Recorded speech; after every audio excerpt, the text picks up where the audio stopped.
Imagine the scene. The sun rises over the Sea of Galilee. Two brothers cast their nets into the waters.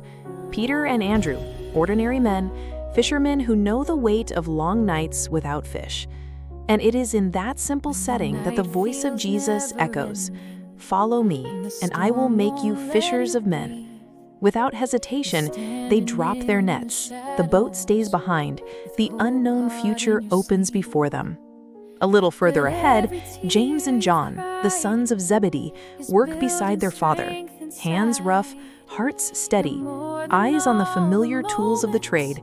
But when Jesus calls, the familiar loses its grip. They leave the boat, the nets, even the comfort of family expectation, and step toward a larger story. Days later, Jesus walks past a tax booth. There sits Matthew, counting and recounting, guarded by rules and guarded against by neighbors. A man weighed down by labels, rich in coin, yet poor in peace. Jesus meets his eyes and speaks the same call. "Follow me." A breath holds. A heart turns. Matthew stands, lets the coins fall silent, and follows the one who values what money cannot buy.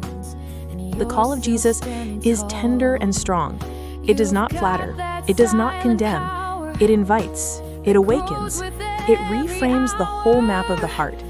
He does not ask you to become someone else before you come. He calls you as you are, and then he makes you new. Look again at those men. They were not heroes on that morning. They were workers, sons, neighbors, men with bills to pay and chores to finish. What changed them was not a louder effort, but a living word. A presence so true that staying the same no longer made sense. Maybe you know the tug of that voice. Maybe you have hauled empty nets through long nights of trying. Maybe you have guarded small treasures that never fill the ache. Listen, the same Jesus still walks your shoreline. He steps into your boat, into your office, into your ordinary hours, and says, "Come, follow me." Follow does not mean you will never fear. It means you will not walk alone. Follow does not erase your story. It redeems it, threads it into grace, turns wounds into wells and losses into lessons. With Jesus, failure is not the last word. Love is. There will be days when the water is quiet and the nets are full. There will be days when storms rise and faith feels thin. In both, his voice remains faithful. He guides, he provides. He teaches you to cast on the right side when you are sure nothing good can come. He shows you that the catch is never the goal, the giver is. So what will you hold today? The torn net that keeps you busy, the coin that keeps you numb, or the hand of the master who keeps you alive? Open your fingers, name what you need to leave. Step toward the shore of surrender. You do not have to see the whole road to take the first step. You only need the next yes.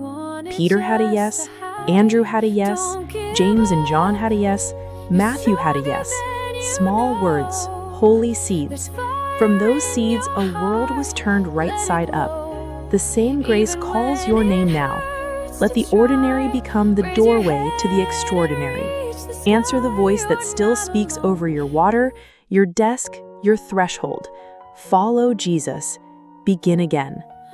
And when you follow, your craft is not wasted.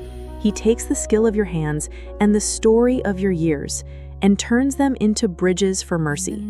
Your boat becomes a classroom, your table a sanctuary, your steps a path where others dare to hope again. This is the quiet wonder of the kingdom come near.